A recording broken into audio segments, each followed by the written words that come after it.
మళ్ళీ చెప్తున్నా, మీరు ఏ గొడవల్లో ఇన్వాల్వ్ కానంతసేపు మీ జోలికి నేను రాను, మీ ఊసు కూడా ఎత్తను. ఎవరైనా ఎత్తానా?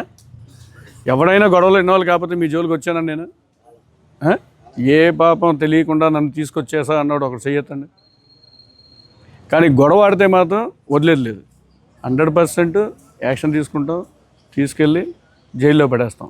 అలా గొడవ ఆడి లేదంటే గ్రూపులు మెయింటైన్ చేసి జైలుకి వెళ్ళి వచ్చిన వాళ్ళు కూడా మీలో ఉన్నారా లేదా? ఇప్పుడు ఆల్రెడీ కొంతమంది జైల్లో ఉన్నారు, అవునా? మీ యాటిట్యూడ్, మీ ఆలోచన మార్చుకోండి. పద్దాక పోలీస్ స్టేషన్కి రావడం, పోలీస్ స్టేషన్లో అటెండెన్స్ తీసుకోవడం మంచిదా? ఇది అంతా మీలాగా ఉన్నావు ఇట్రా, బయట మీలా లేవు కదా, అంతా బయట ఎలా ఉన్నావు? మంచిగా ఉన్నావు కదా, మరి మనం మంచిగా ఉంటాం అంతే, ఏం తప్పే ఉంది? అంతేనా? మన భార్య పిల్లలు చక్కగా ఉంటారు, మన డబ్బులు మనం సంపాదించుకుంటాం, మనం తింటాం, మనం హ్యాపీగా ఉంటాం. నేను రౌడీ షీట్ పెట్టుకుంటాను అని అంటే అది పాత రోజులు వెళ్ళిపోయినాయి. అది దాన్ని అసలు గుర్తు తెచ్చుకోవద్దు.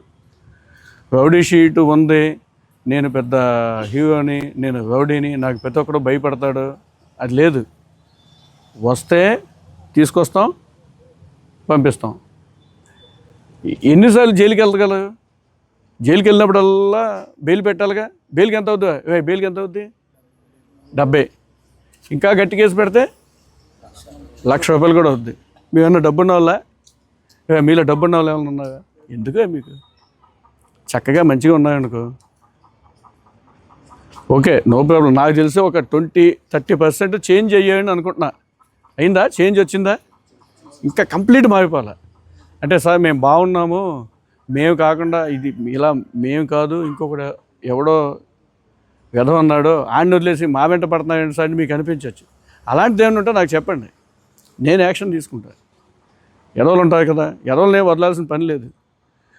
మేము మంచిగా ఉంటున్నాం సార్, ఏ గొడవల్లో ఉంటలేదని అంటే మీకు వస్తూనే ఒక ఆఫర్ ఇచ్చా. ఏంటది? మీకు ఒక ఆఫర్ ఇచ్చాను. ఏంటి? ఎస్ ఇది ఇప్పుడు మంచిగా ఉంటే డిసెంబర్ నెల దాకా జాగ్రత్తగా ఉండి పద్ధతిగా ఉంటే షీట్లు నేనే క్లోజ్ చేస్తా. మంచిగా ఉండకపోతే నేనే జైలుకి పంపిస్తా. గుర్తుంచుకోండి, ఈ చేంజ్ అనేది మంచిగా ఉండాలా, ఈ జనాలు తగ్గాల. ఎలా తగ్గాలి? షీట్లు క్లోజ్ చేయించుకొని. అంటే షీట్ క్లోజ్ చేయాలంటే ఎలా ఉండాలి? మంచిగా ఉండాలా, జాగ్రత్తగా ఉండాలా, గొడవల్లో ఇన్వాల్వ్ కాకూడదు, బార్ షాపుల దగ్గరికి అది వెళ్ళకూడదు, వెళ్ళినా జాగ్రత్తగా ఉండాలా. మనం ఇంకా 10 మందికి మంచి చేయాలి. నేను మంచి పనులు చేస్తాను సార్, జాగ్రత్తగా ఉన్నాను, గొడవలు ఆడతలేదు, మందది మానేసాను, ఈ తగాదాల్లోకి వెళ్తలేదు, గంజాయి మానేసాను, ఇటువంటి ఏమన్నా గంజాయి అమ్ముతున్నా కానీ మాకు చెప్పండి. ఇక్కడ గంజాయి ఎక్కడెక్కడ అమ్ముతున్నావు ఇప్పుడు ప్రెసెంట్? అమ్ముతలేదా? మీకు తెలియకుండా ఉంటుందా? ఇంకా ఏమన్నా అమ్మితే చెప్పండి, తీసుకొస్తాం, మళ్ళీ జైలు పంపిస్తాం. ఈసారి నుంచి డైరెక్ట్ పీడీ యాక్టే, పిట్ అండ్ పిఎస్ అంటారు దాన్ని, పీడీ యాక్ట్లోనే పంపించేస్తాను. ఓకేనా? ఇక ఇంట్లో పేరెంట్స్ నుంచి కంప్లైంట్లు వస్తున్నాయి. మొన్న ఎవడో ఇది నేను నైట్ రౌండ్స్లో ఉన్నప్పుడు ఒక 2 మనుషులు ఇలా ముందుకెళ్ళడం చూసా. వాళ్ళు ఎవరో కూడా మీకు తెలుసు, రిపీట్ చేయదు. ఈ పేరెంట్స్ నుంచి నాకేమైనా కంప్లైంట్ వస్తే కూడా మీ మీద యాక్షన్ తీసుకుంటా. ఓకేనా?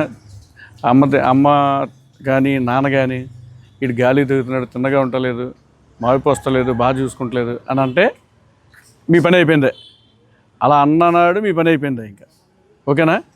బయట ఎవడో కంప్లైంట్ అని వస్తలేదు, మా అబ్బాయి కొద్దిగా జాగ్రత్తగా ఉండలేదు, అబ్బాయి గాలి తిరుగుతున్నాడు సార్, కొద్దిగా మార్చండి, ఓ మాట చెప్పండి అన్నాడా మీ పని అయిపోయింది, తీసుకొచ్చి లోపల వేస్తా. ఓకేనా? జాగ్రత్తగా ఉండండి. Thank you.